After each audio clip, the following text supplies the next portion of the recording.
What is going on? A little bit of a surprise show. We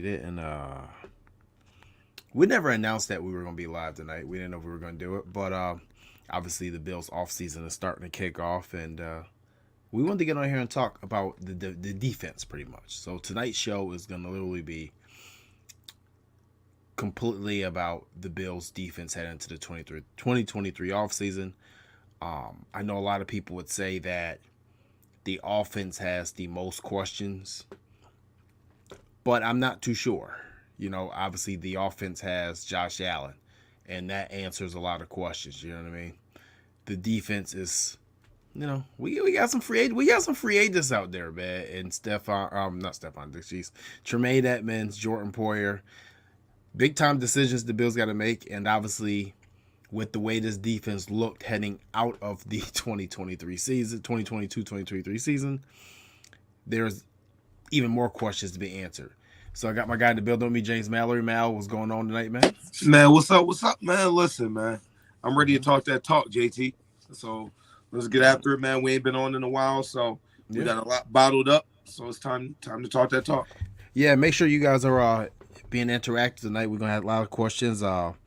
We got some previews, predictions, what we think will happen. We got finally a statement from Tremaine Edmunds on his free agency. Obviously, more Jordan Poyer news.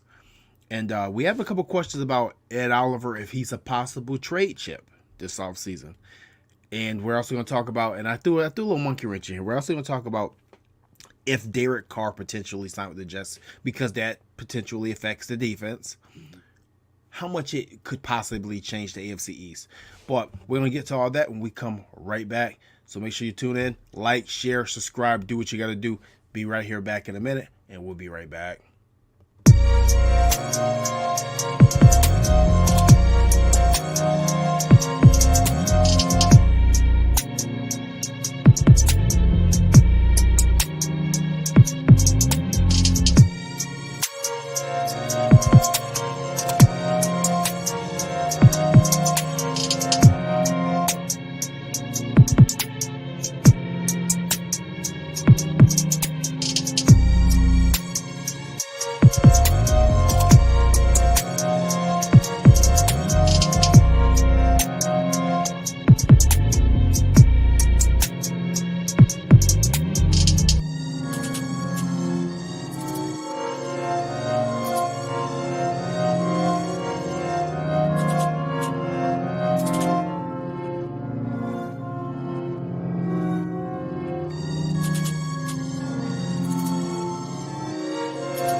Yes, we are back.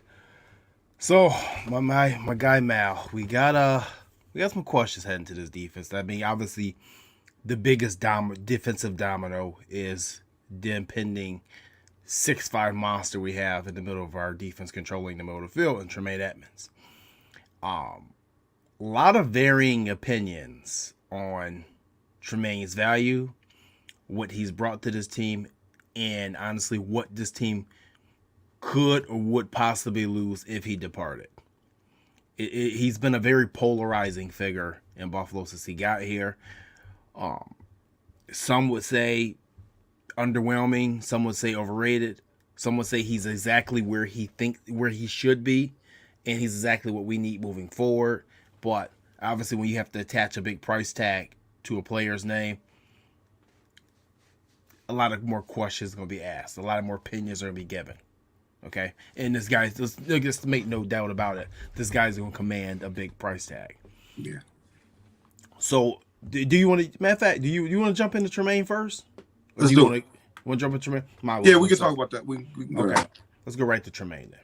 Yeah. All right. So obviously, if you guys haven't been paying attention or you didn't see it, because it was actually a very quiet soundbite that he gave. He was asked that he did speak on Buffalo, pretty much stating that, over the last 5 years, Buffalo has been good to him. And he'd love to be back. He loves the city. He loves the Bills Mafia. But right now he's in the back seat, and he's going to see what happens. He's going to let the process play out. So James is a former player. What is that saying to you? To me, it's saying he want to get what he's worth, which is fair. I totally understand it, and I totally respect that. That's why it's called free agency. You have the right to go out there and go to the highest bidder, if you will. I think he's worth 15 plus. Okay. And that's just my opinion. I think he's a hell of a player. What people do is, you madden and messed up people, right? They'll go in there and they'll create a linebacker. If you create a linebacker, you'll create Tremaine Edmunds, right? True. You expect him to be a 99 overall, make every single tackle, intercept any ball over the middle. And it's just not realistic, right? He has limitations. He has some opportunities where he can improve. The good thing is he is going to continue to improve while he's still a Pro Bowl football player. I look at him for what he is. I don't look at the measurables and like, okay, this is what he should be. He is what he is. He's going to be a very good football player for a long time. I don't think he'll ever be elite. Elite meaning top 5. I don't know if he'll ever be that. He'll probably fringe elite in his really good years. But I think he'll be a very good football player, and that's what he is. So you pay really good football players, you pay them a good penny. You don't pay them $5-6 million a year if he's going to be the quarterback of your defense. So I think they got to pay up. All right. So I mean, once again, because I've said it before, if you followed us the last couple of years, you know that we're both on the Tremaine Edmunds train. Going off your point about him not being elite, which I totally agree with, he's going to have elite moments. There's going to be times, and there's going to be certain moments where he looks elite, and there's going to be times where it's like, damn, I really would like him to give us more. I factor in that it seems to me that he's still learning the middle linebacker position, and I thought that this particular season, and I know, I get it. He's went into a free. You hate this for a player to clearly flash in a year before they have to get signed, right? We hate that. As fans, I'm pretty sure NFL GMs hate it, owners hate it, because this is what happens, and you end up paying out, and sometimes it's fool's gold. But I think even up until this season, he was consistent. Okay, we knew what we were going to get. We knew what we were not going to get from Tremaine Edmunds, and our defense is fine with things that we were not getting. We still win a lot of football games that way. This year, we got a lot of other things that we didn't think we'd get. Like his pass coverage was head and shoulders over where it had been. Okay? I don't even want to talk about the missed tackle rate. I mean, if I asked anybody what they think his missed tackle percentage was possibly going to be this year, it was 1%. He literally missed one tackle in 2022. That's crazy, okay? Yeah.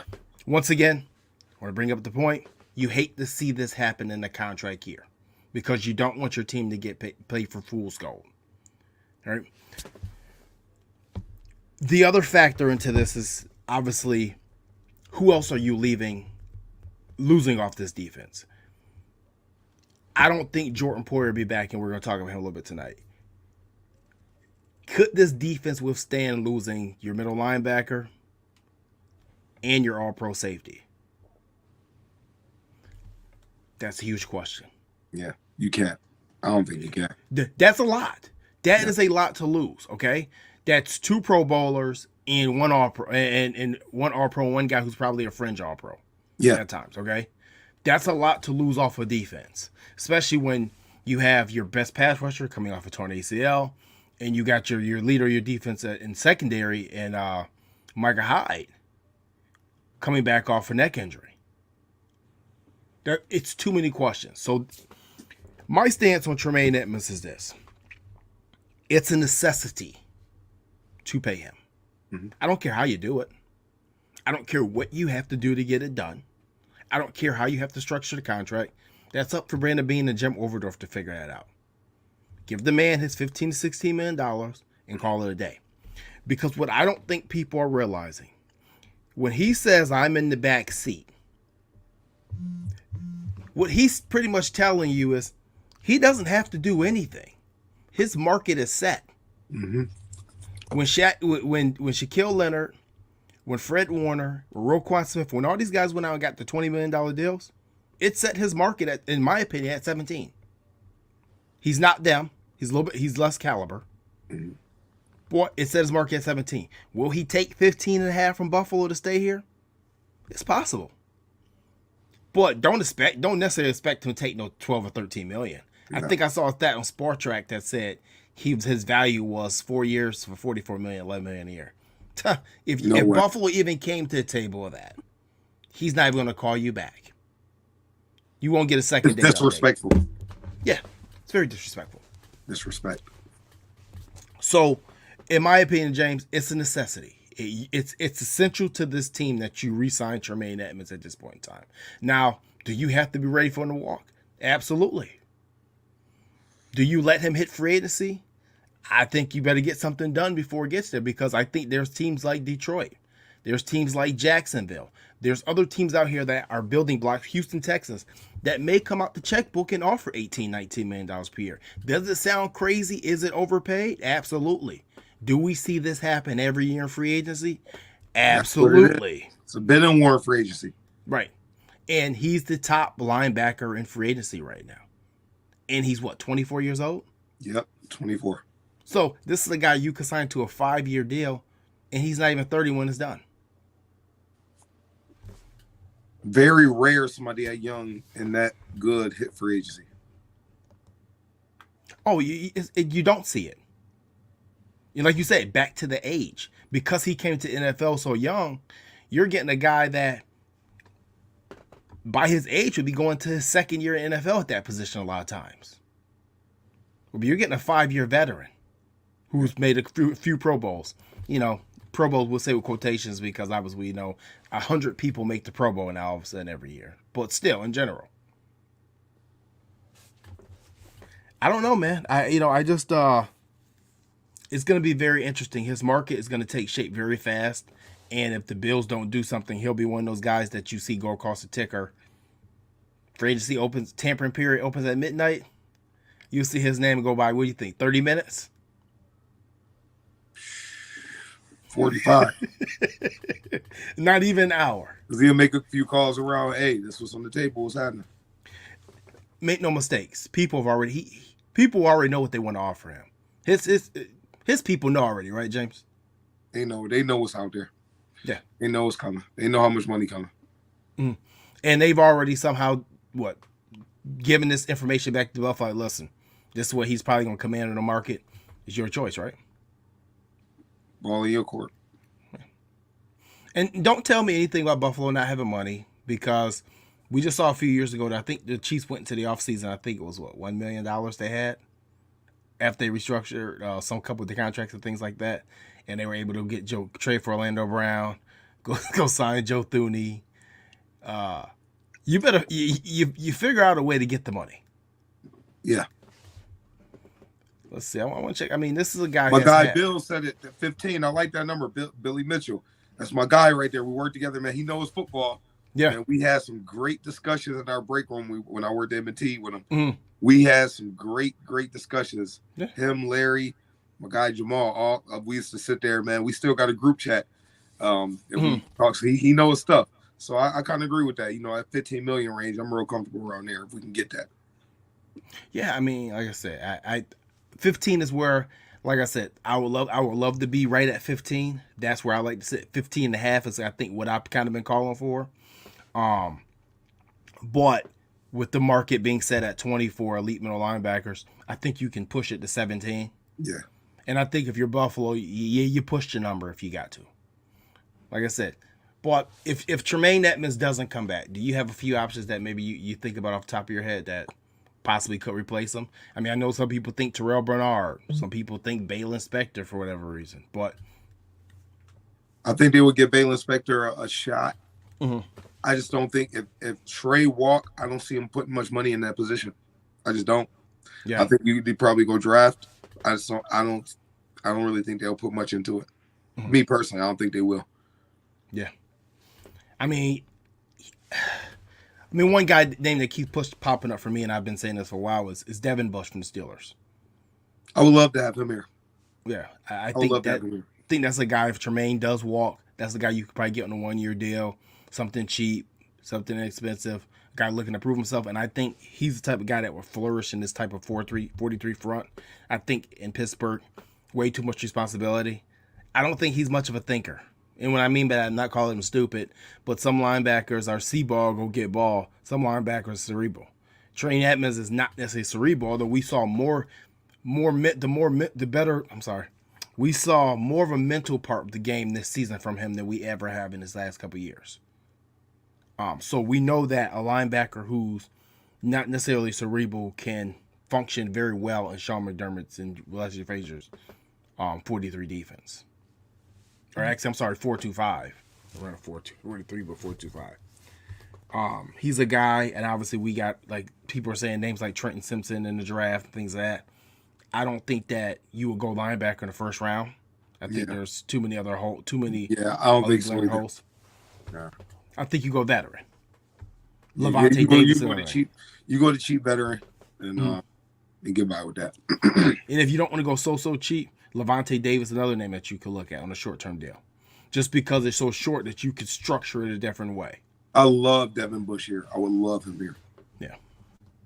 I mean, it may happen, man. Like I said, there's going to be some teams that's going to be calling Tremaine, and they're going to throw a boatload of cash at him. And to me, how disrespected he has been, in my opinion, by Bills Mafia reminds me a lot of the Stephen Gilmore saga. They dogged him and dogged him and dogged him. And he went to another defense, preferably, I'd say, the better defensive coach, and Bill Belichick. And he played as well all the way to Defensive Player of the Year. Literally. So, like I said, man, it's, I'd hate to see that for Tremaine. I hate to see a fully unlocked Tremaine Edmunds somewhere else, but I do realize that it is a very realistic possibility that may happen. But we'll see. I mean, Brandon Beane, he got to, like you said, get creative. Got to get creative here. But moving on from Tremaine Edmunds, I want to talk about a little bit about Ed Oliver. So I think Ed Oliver can possibly 100% correlate with what we do with Tremaine Edmunds. Mm-hmm. Just for the simple fact that he's holding a $10.7 million cap hit right now. Yeah. We have not seen the fully unlocked potential of Ed Oliver. We're going to a 5th year. And so far, we have 2.5 sacks last year. We have 14.5 sacks total. 5 his rookie year, 3 his second year, 4 last year where we thought the breakout was coming, and then just 2.5 this year. Mind you, he didn't play all 17 games this year as well, or 16 games. What do you do with Ed Oliver at this point? Do we continue to wait, or do we trade him, try to take some of that $10.7 million off that $18 million hole that we're in as far as cap space goes? Or do you say, hey, we're going to run it back one more time and try to unlock this potential? Because even if you unlock it, you got to pay him long term. I just don't think you can't lose Tremaine Edmunds, Ed Oliver, and Jordan Poyer. You can't. That just can't happen. So my thinking is a short-term extension, 2-year extension. Just to see what you got. So that put him in Buffalo until at least that'll be the 2025 season. Mm-hmm. Maybe it'd be 23, 24. Yeah, so that into the 25 season, I would see if he'll go something like that. Mm-hmm. I'm pretty sure he probably would. If you come, you think so? I don't think he would. I think he would. Mm-hmm. If you come and say, hey, we got a 2-year, $30 million extension for you, mm-hmm. I don't think you turn that away. I just don't think so. I don't think the years are there for that. And now I'm going to play devil's advocate here, and I'm going to think on the side of Ed Oliver's representation. Mm-hmm. Okay. I'm looking at a guy that was the 9th pick overall. He can fit a 43 defensive tackle spot front. He can fit a 34 defensive end front, which I've been saying before. I think that is actually the proper scheme for him. If that almost seems like a pat on the back prove it deal. And I know that the 2-year $30 million is that's not proven money, No. right? But the point of it is to secure long-term security. If I'm Ed Oliver's representation, the Bills came to me with that deal, I'm going to decline that. I'm going to say no. Because I'm going to go to free agency and I want to see if one of these other teams are going to lock me in for 4 or 5 years. And at that point, it's not about the dollar amount, because $15 million for what he's given you so far, that's fair. But we do know that pass rush is expensive. But you got to realize, most 5-year deals are just 2-year deals. Right. That's all. But if you live up to expectations, and we're going to say that he's the type of guy that's going to be willing to bet on himself, then you know you're going to get through at least 4 years of that deal. I just think it'd be, and I hear you, I hear you on that end. It's extremely hard to walk away from that money and playing in the trenches in that type of position. It's especially when you haven't been elite. It's extremely hard to walk away from any payday in that situation. Very hard. I mean, it's interesting. Like I said, it's definitely an interesting thing. But I'm gonna go back to something you just said. You said it's gonna be hard for this defense to lose Jordan Poyer, lose Tremaine Edmunds, and lose Ed Oliver. Now we're gonna get to some ideas. I got some ideas now. So I'm baking. I guess I'm gonna be a little crazy here. If I'm gonna let Jordan Poyer walk, which I do think the Bills are gonna let him walk, I think that writing's on the wall there, and then I lose Tremaine Edmunds. At that point in time, I'm probably, in my opinion, I'm more apt to trade Ed Oliver. Because now I'm gonna free up that cap space, because now I have to fix that position in that hole that we leave for Poyer. I gotta fix something at linebacker, if not with drafts. But if all else fails, I need to add something to the offensive side of the ball to make sure that we're steady there, that we can score these 35 points again that we're gonna need, because we just lost a lot of our players on the defensive side of the ball, our key players, impact players, I'd say. So now I need to reallocate this money to, listen, man, we got to surround Josh with as much as we can surround him with to make sure we can put these points on the board. So now I guess if you want to call it, I'm taking more of a Kansas City Chief, Cincinnati Bengal type of philosophy. Load the offense up and get by with the defense. But if we do lose Ed Oliver this year, if we lose our 3 this year, I don't think it's gonna hurt like people think, because I think Tim Settle and Daquan Jones are gonna hold it down. I think they'll be fine. And you can get 2 young guys to rotate in. I think you will be fine there. Me personally. So we'll talk about what I think some replacements should be. We'll get into that later on in the show. Yeah. But I don't think it will crush us. But I think I wouldn't be surprised if they did lose both of them to offer him a 2-year. Yeah. What do you think his trade value would be? Because I got it at this point. I got it around a 3rd round pick, maybe an early. Yeah, I'm thinking that third or fourth. Yeah. They got to be around that. I'm thinking a 3rd round pick from someone like, and I keep circling Houston. For some reason I keep with DeMeco Ryans. Can you imagine how pissed Bills fans would be what DeMeco Ryans would do with that dude? Well, yeah, I mean, that's the thing. I think for him to be completely unleashed, I think it's going to take a different defense. So like I said, I have his value at a 3rd round pick. I would love a 2nd round pick. I think it's like asking price is maybe a little bit high for him, for a guy who's only given 14.5 sacks in 4 years. I think it's asking for a lot. But in the day, I mean, if we can get a 2nd round pick, glad I'll take it.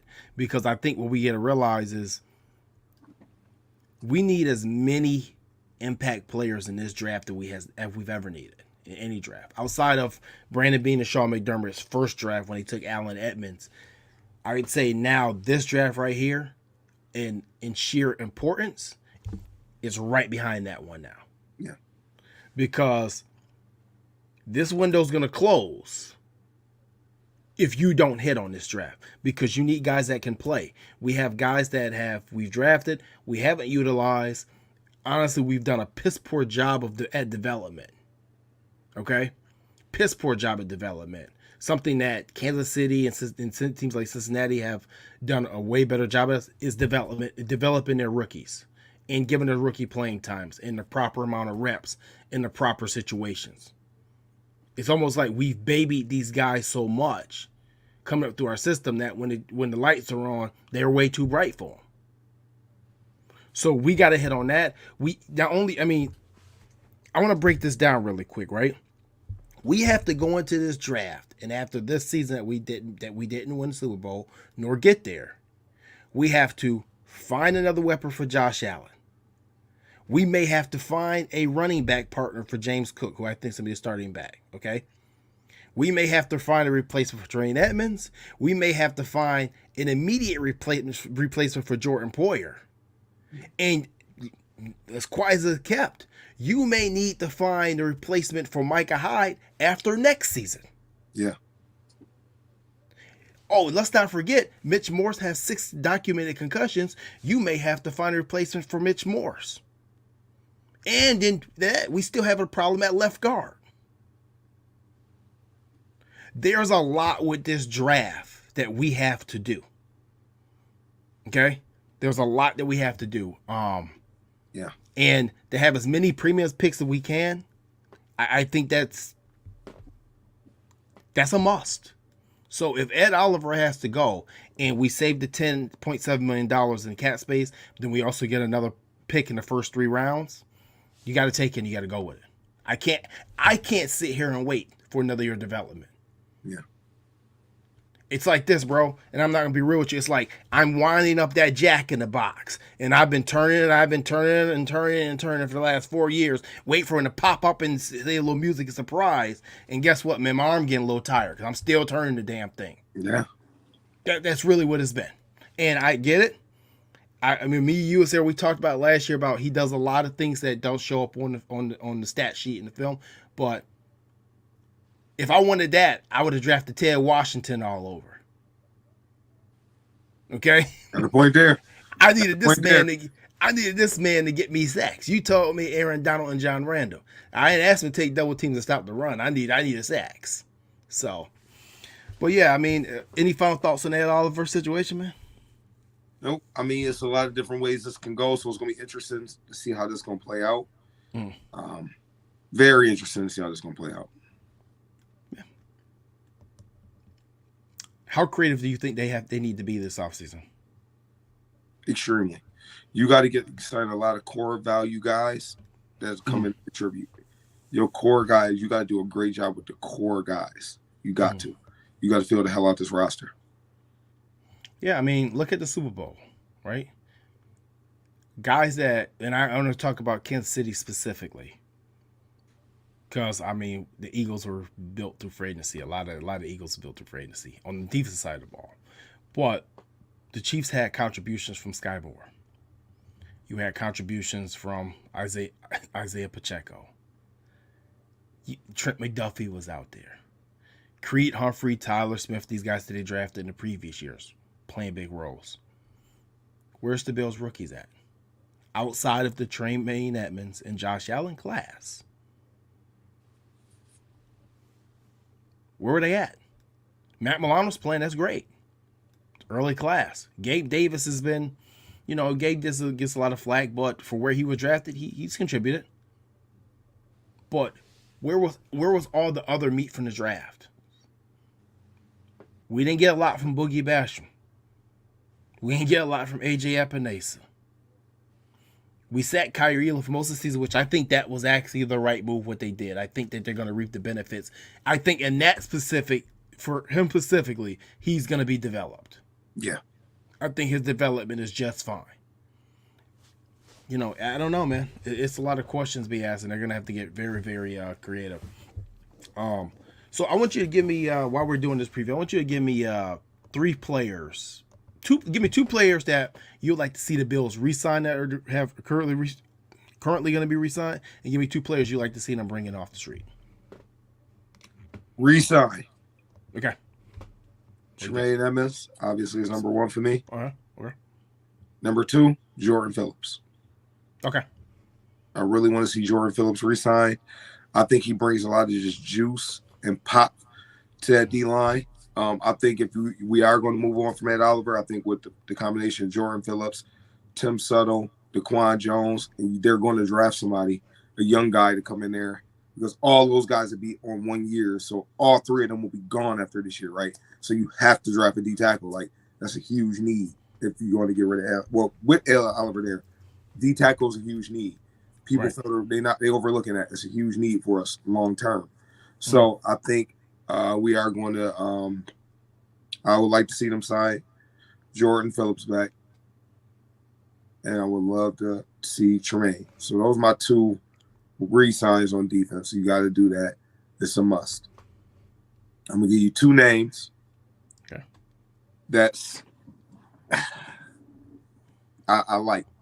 I like JT. I'm about to talk that talk. I'm on my JT dish. You know what I mean? So first one, we need ballers. I think that's where we're falling short. Is you need just all-out ballers, just dudes. The attitude of Stephon Diggs, he's a baller. You need dudes, right? If you're losing Jordan Poyer, who's a baller, you need to bring one in, which I think you got to see. I think you need to go sign Jabril Peppers. You go sign Jabril Peppers. And one thing I always say, on the back end, they are really good football players, but we don't have a lot of speed. If somebody think about it. You've seen Derrick Henry, you've seen Dalvin Cook, you've seen those when they get to a certain level, they get angled, they gone, right? We don't have they're good. Not saying they're not good football players. And speed equals that, but you need some guys. You gotta get a little younger back there, and that guys that can run and can just flat out ball. If you're gonna lose Poyer, and that's Jabril Peppers. He's a baller. He does a little bit of everything. You can put him out there. He gonna come down. He gonna hit some. He gonna hit. So I'm rolling with Jabril Peppers. Okay. And I'm gonna throw another one out there. Nobody's talked about. Yeah. You like to rotate defensive ends. You got Von Miller. He's coming back off the torn ACL. I think AJ is underwhelming. Boogie Basham need to provide us something. I want to see Rousseau got to take a step this year. No more excuses for him. You got to step up. I need 10 sacks out of you, homie. Okay. End of discussion. We can get him for the cheap. I think we need to go sign Marcus Davenport from New Orleans Saints. Okay, I like that. Yeah. You go see, you got a guy that's 6'6", 265 pounds. It fits the prototype that they like. Outside of Von Miller, he's a unicorn. He's that dude. So you just take him out of it. You look at what they look for. They look for those taller guys, right? Who can support the run. We got better run defensive ends than we do pass rush defensive ends. So which was not a bad thing. I'm not complaining about that. But you go sign somebody like that, he's going to bring attitude. Yeah, he had a down season last year, so what he's going to get on the open market is not going to be his true value. The Saints had a down year, period, right? You go get a guy like that who has had 9 sacks in a season. I believe he has 21 in his career, 21 or 22 in his career. You go get a guy like that, and you rotate that guy in. That's a guy that can give you more than what you expect. Don't sign Shaq Lawson back, which I like Shaq Lawson. Take that money. Don't sign Marcus Davenport. You got another guy on the other side of Rousseau. You got another guy who can come in and contribute. Okay. So my two guys that I like to see re-signed would probably be, obviously, Tremaine is the main guy. I think that you bring him back, and I have to agree with you with Jordan Phillips. But I'm gonna actually go Shaq Lawson over Jordan Phillips. I think that Shaq brought a lot of versatility to us. And that's not knock on Jordan, but if I had to pick one or the other, I'm going to go with Shaq. But they both bring juice. They both bring an energy to the locker room, and if the Bills can get them both back, they should. Yep. So two guys I want to bring in. Obviously, I'm 100% on board with you with Jabril Peppers. The same guy since I started talking to you about it, and you mentioned it. I've been on board with that since day one. It makes a lot of sense. He checks off a lot of boxes. And JT, just to add for him, just say you draft a guy, right? They're going to draft the safety early, right? Right. And you 2 weeks into the season, Jabril Peppers not playing that great, or the safety that you drafted is playing better than expected. You could put him back there with Hyde and you can still use Jabril Peppers as a very, very valuable special teams player. Yeah, so he does. If he doesn't, if he does his play slips back there, he's going to be a hell of a special teams guy for you. So you can't lose him out. You can use him in sub linebacker packages too. Exactly, because he a hit. Right. And he can return punts and kicks if no more Micah Hyde back there, okay? But another guy that, Jabril Peppers, I agree with you. Another guy I think that could be quietly a good addition to this team is Justin Houston. Ooh. As we said before, professional pass rusher. Now, mind you, I wanted to get out of the business of the 33, 34-year-old pass rushers, but Justin Houston's just different. He's just different. I don't think it's necessarily Mario Addison, Jerry Hughes all over. He's different. So those are two guys that I would love to see.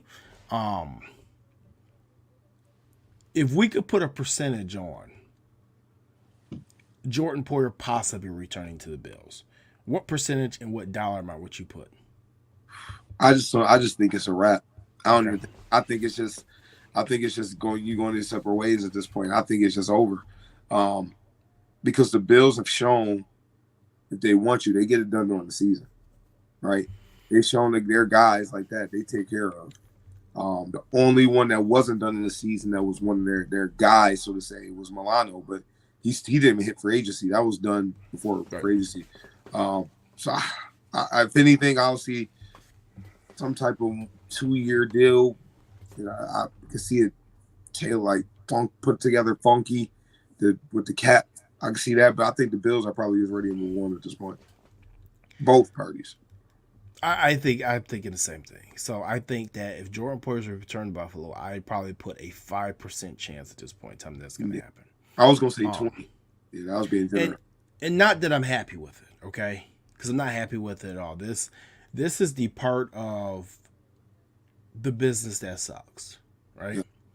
This is a guy who came to Buffalo on what people thought was a more expensive deal than they should have gave him when he first got here. Let's be real. A lot of people didn't know who he was and were upset with the money that they gave him, okay? Because people called him a special teams player. He outplayed that. He's outplayed that first contract, and to be honest with you, he's outplayed that second contract out drastically. It's not even close. He's one of the best safeties in Bills history, man. He is. He really is. And the part that's horrible about it is he didn't get the deal he was looking for secured for long term. And just so happens this is a season where he tears the meniscus, but he plays through it. He hyperextends his elbow horribly. He plays through it. He's playing through multiple injuries all season. And it almost felt like it gave Buffalo the chance to say, we told you so. This is why we're not going to re-sign him. When it happens. Well, best ability is durability, and he just wasn't there this year for that. Like I said, that's the horrible part of business. So I say 5% chance he comes back. And if he does, I think it's going to have to be around $9 million. But I think there's plenty of teams that are building up that would love to have a veteran voice in that locker room. Absolutely. And that would pay that, $10 to $11 million per year on a short-term deal, because it's not going to be anything long-term. Yeah, no. 2-year deal he'll get. So, I guess one of the topics I want to talk about is, everybody was calling. I don't know did we ever talk about Leslie Frazier after the season? I don't know if we did or not. Did we? Briefly? Not too much, So a lot of people obviously were calling for Leslie Frazier's head. It seems like the Bills not going to go that route now. I'm personally okay with that. I'm just not of the proponent that when things go awry, you just go around firing people. I'm definitely not going to fire my defensive coordinator when my head coach has 100% input with this defense and what we run and how we run it. So I'm glad to see Coach Les back. I don't think people also understand the effect that he has on those young kids in the locker room, and the relationship he's built with them. But besides that fact, if Sean McDermott was never going to hand over the reins to a new defensive coordinator and wasn't going to touch it in general, then there's no reason to fire him anyway. Yeah. So, yeah, Al Holcomb is going to be a game, as Ray Cruz comments. Al Holcomb's be a guy that you got to keep your eye on. This is a guy that was up for defensive coordinator jobs a couple years ago, so you have to watch him. He's with Carolina. Yeah, he's with Carolina. So he's a safety. I forgot what he put. Something because I forgot what he is now. I forgot exactly what they name his title was. It's so many titles that you have to look up, and titles on top of titles. Man, it's just different. Oh, you know what too? Well, I want to talk. Actually, I'm not even gonna bring up the Chad Hall thing. We'll talk about that on the office's side. Office's day when we do that one. Anything else interesting on the defensive side about that you want to get to about as far as the roster goes? I think there's a lot of potential over there. I'm extremely excited to see what Benford do. I'm extremely excited. You know what hurts right now too? Losing Nick McLeod, who I was calling for all that time too. Oh, you did. You were on a Nick McLeod train. You were. But you know, I love the young corners that we got. Kyer Elam, Benford. Yeah. You know, mix them with Trey White. Now they got that year experience. I think we're gonna have some guys out there at the corners. I'm really excited about those guys. I'm just interested to see what's gonna happen at this other safety position. I think it's gonna be a real good battle. It's gonna be interesting. Oh yeah, you guys start putting your questions in the chat. We're gonna get to the last topic. We can start answering some of these things if you put them in there in a couple minutes here. So moving on to the last topic of the night before we answer some of you guys' questions the best that we can. Obviously, you know, Derek Carr met with the Jets this week after being released with the Raiders. Some of the comments that came out of that meeting was that it was very positive. The Jets brass feel that with Derek Carr, they are Super Bowl. If they were able to land Derek Carr, they would be a Super Bowl contender. And we'll see what Derek Carr ultimately does. I personally think, from a player standpoint, I'll just be real about this. He seems a little sensitive and soft to me. Okay, he gets a little bit emotional. I don't think New York is the right market for someone who could possibly be somewhat sensitive or emotional. That market wasn't even right for Brett Favre. And Brett Favre was as tough as they come. But if he did go there, do you think that would affect the AFC's hierarchy, and how do you think it would affect the effect on the Bills? I do. I think. Put you on alert. I don't think it's damn Patrick Mahomes signing or some crazy junk like that. But it puts you on alert. It's like, I see you. I see you. I see you. You know, it's one of those type of moves. Like, I see you. They get in their own way a lot of times too. But I think I still think, they're the second best team in the AFC East, in my opinion. I don't think that changes. Overall, they're the second best team. I think it remains that, depending on what we do. So, I see them. I think, like I said, would they compete with the Bills for the AFC East title? I think absolutely. I'd say they'd compete. Yeah. Would they win? I don't know. I don't know if they win. I think they compete. Derek Carr isn't exactly Aaron Rodgers. If you put Aaron Rodgers over there, maybe we have a little different conversation. Okay? I like Derek Carr. I think he's a solid quarterback. I think he doesn't get the credit for how consistent he is. Yeah. But then again, at the same time, he's not up there with the league's elite. I think he's probably a step above Jimmy Garoppolo, if you want to call it that. Right? Yeah. I think he's a step above. I think he could just necessarily do a little bit more. Does it worry me? No, not really. Do I think they're built something special in the Jets? Absolutely. I said it 2 years ago that the Jets were going to be the rival of the Buffalo Bills moving forward. It wasn't going to be Miami. Miami's built for the short term. Yeah. It's not going to be New England. New England's going to have one more run, a decent playoff run. And that's it. I said it years ago. The Patriot way was Tom Brady, and the fact that Bill Belichick didn't have Tom Brady, he's a great coach, but great coaches don't necessarily translate into wins without quarterbacks. Yeah. And we've been seeing 500 for a couple years now. So, no, it don't really worry me. You know, a Lamar Jackson to Miami will worry me a little bit more. An Aaron Rodgers to the Jets will worry me a little bit more. You know, New England maybe getting Brandon Cooks and a couple more people in that offense worry me more than Derek Carr going to the Jets. So, yeah, I don't know. I just wanted to touch base on it. But we're gonna take a couple questions before we get off air here. Let's see here. All right, my man Joe asked, meant the 65 pick to Houston for Ed Oliver. I think that's the 3rd round pick. I take that. That mean the Bills would have at that point that's 65th, right? Or no, that'd be like the first. It's the first pick of the 3rd round. First pick of the 3rd round. Yep. You're right. That's a solid pick for Ed Oliver. They would take it in a heartbeat.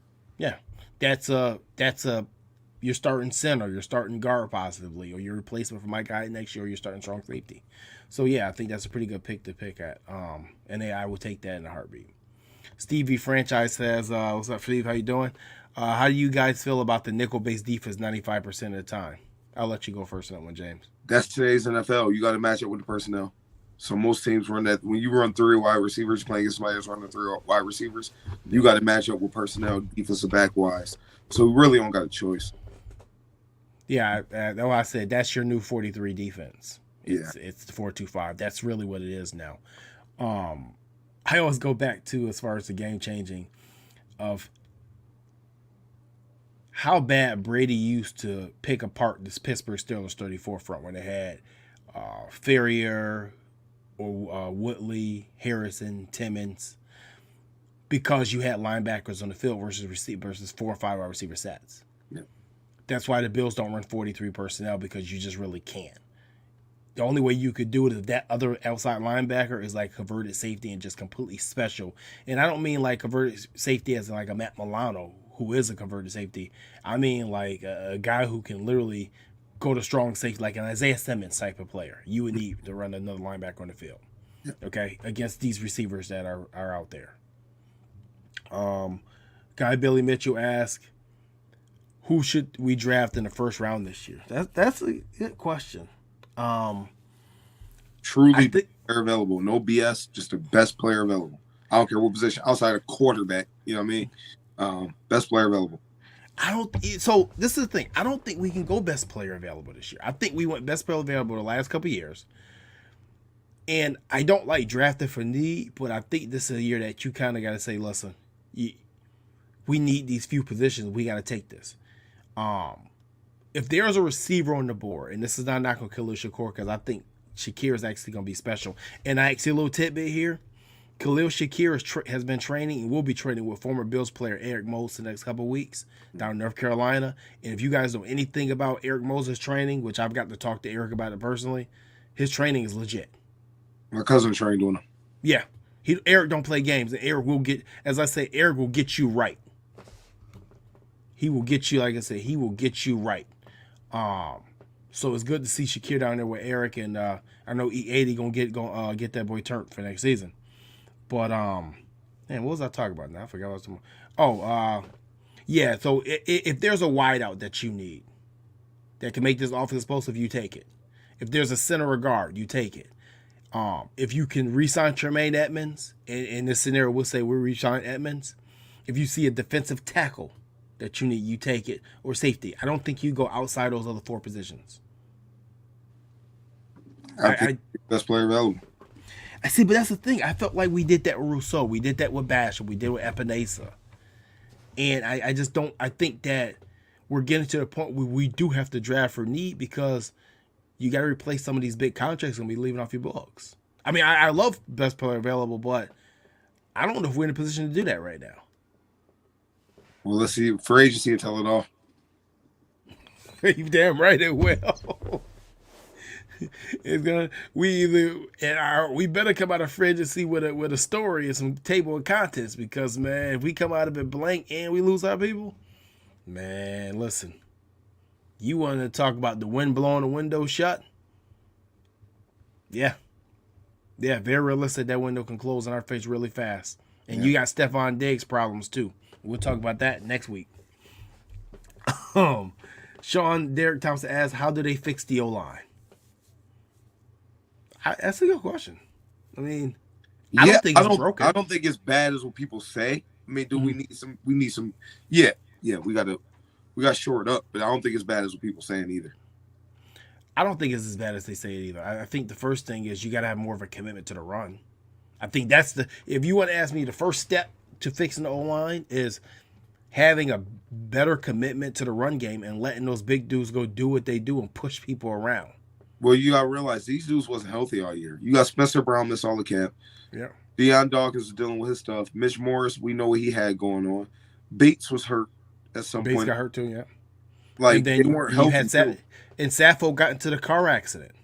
He did. And he was out for most of the preseason as well. So, I think people thought that Roger Sappho was the missing link. But obviously he didn't end up being the missing link. I don't know. Like I said, it's gonna be interesting. I think that you should just try to get younger in general. Yeah. I think that we were talking on the phone last week. In this draft, if you can do so, you need to find your Eric Wood, Andy Levitre pairing. And what I mean by that is not necessarily players that are identical to Eric Wood and Andy Levitre, but we got them in the same draft. It's going to save us a lot of cap space. I think they're thinking that with Doyle and Spencer Brown. It's possible. I mean, we haven't seen what Tommy Doyle can do yet. We don't know what position. I don't even know what position he actually plays. Huh? Remember they're playing him at guard too. Yeah. So it's gonna be interesting. I got Mike Boger says Billy Mitchell says send Roger packing. Mike Boger says we could have upgraded Eric Bieniemy and fired Dorsey, and we would have had the Chiefs intel. Listen, I mean, okay. So I get the Dorsey slander. Okay, I get it. He didn't get as creative he could have been this year. I totally agree. He should have done more with this offense, and I think McDermott alluded to things like we should have got Hines more involved in the passing game. I think getting Gabe Davis more involved in the intermediate passing game. When you looked at Stephon Diggs' targets, yards, and receptions, all plus touchdowns, all decrease in the second half of the 8 games compared to the first 8 games. Yes, a lot of that's on Ken Dorsey.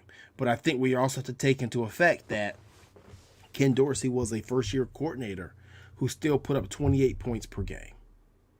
Now, they fell flat some moments, and there's a lot of times they did look inconsistent. So that number can be a little bit bloated and inflated. 28 is 28, though. 28 is 28. You average it out. And I was telling you before, James, a lot of first-year coordinators, you're not coaching your first OC job a Super Bowl contender. Yeah.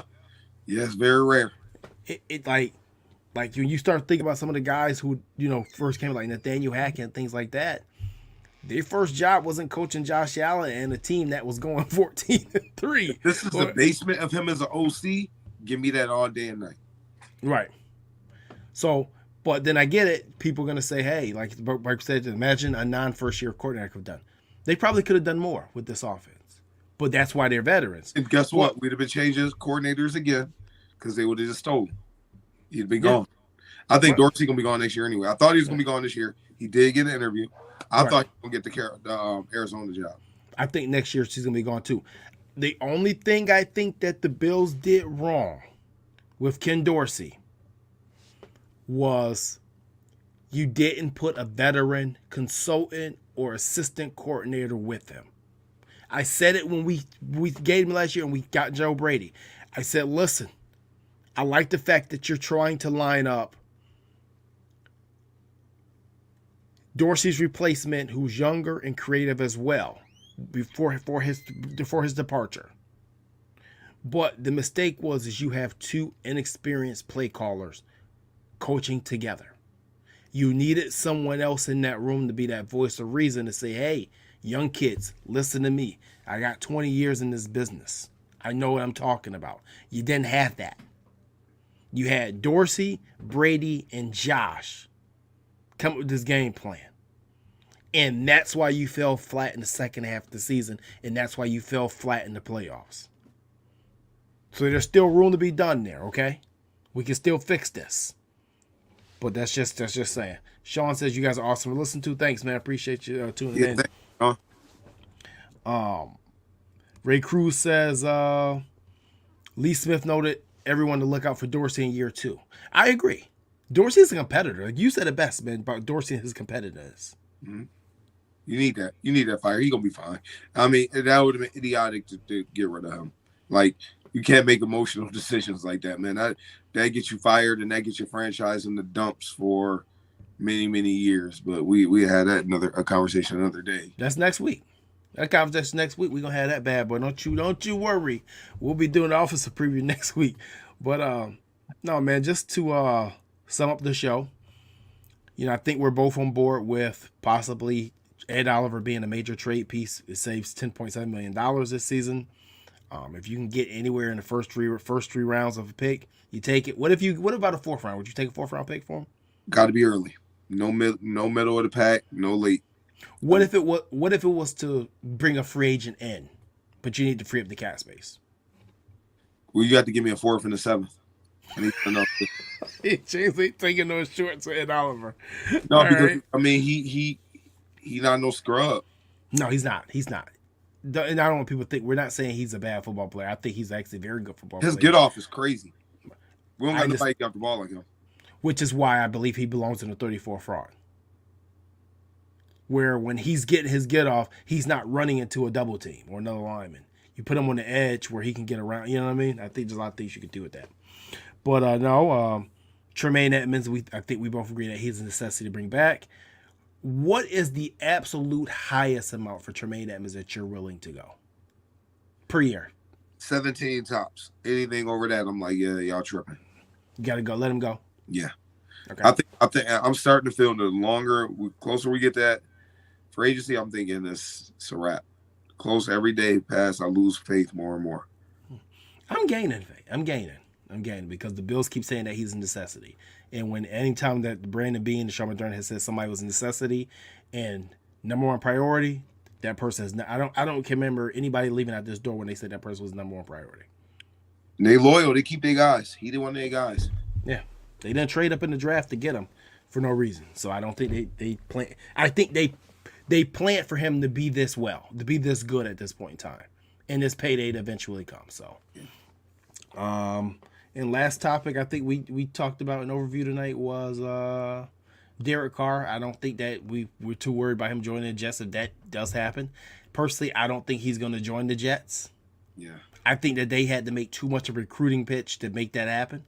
I think he's going to go NFC South if he's a spurt man and he's as sensitive as I think he is.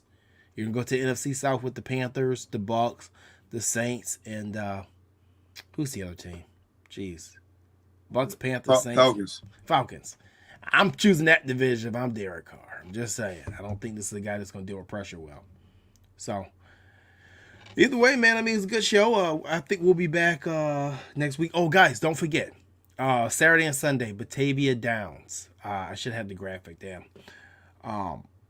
There's going to be a lot of stars at Batavia Downs this weekend. If you've never been to the Memorabilia Expo handled by Legends of Stars, a lot of your bills past and present.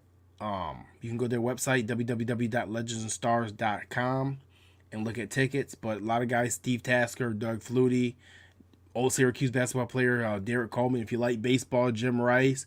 A lot of the Sabres, Marty Biron, Matt Barnaby, I believe. No, not Matt Barnaby. Rob Ray. A lot of Buffalo Bandits. I think Thurman just canceled today, unfortunately. But you still got guys like James Cook. A lot of people. Peerless Price. I'm so excited to beat Peerless Price this weekend. A guy I really want to sit down and have a conversation with. Spoke with him on Instagram, so it'd be cool getting to meet him and actually have a conversation with him in person, get his thoughts on different things. But so make sure if you guys get out there, Batavia Downs, Saturday and Sunday. I believe it's each day's like 8 a.m. to like 3 p.m., 4 p.m., something like that. But you can get all the details, look it up. Other than that, James, any final thoughts? Nope. Remember what we said, y'all, the people I'm telling you, we usually always hit on at least one or two. Jabril Peppers, Marcus Davenport. Who was your two? Jabril Peppers, and I thought Justin Houston was a good one. Justin Houston. Yep. So remember that, y'all. Next week we back at it. Don't sleep on it. Be on it. That's it. Don't sleep on a video. I like that. Put that on a t-shirt. But yeah, as always, man, thank you guys for tuning in. Can't do this show without you. So on that, as always, go Bills.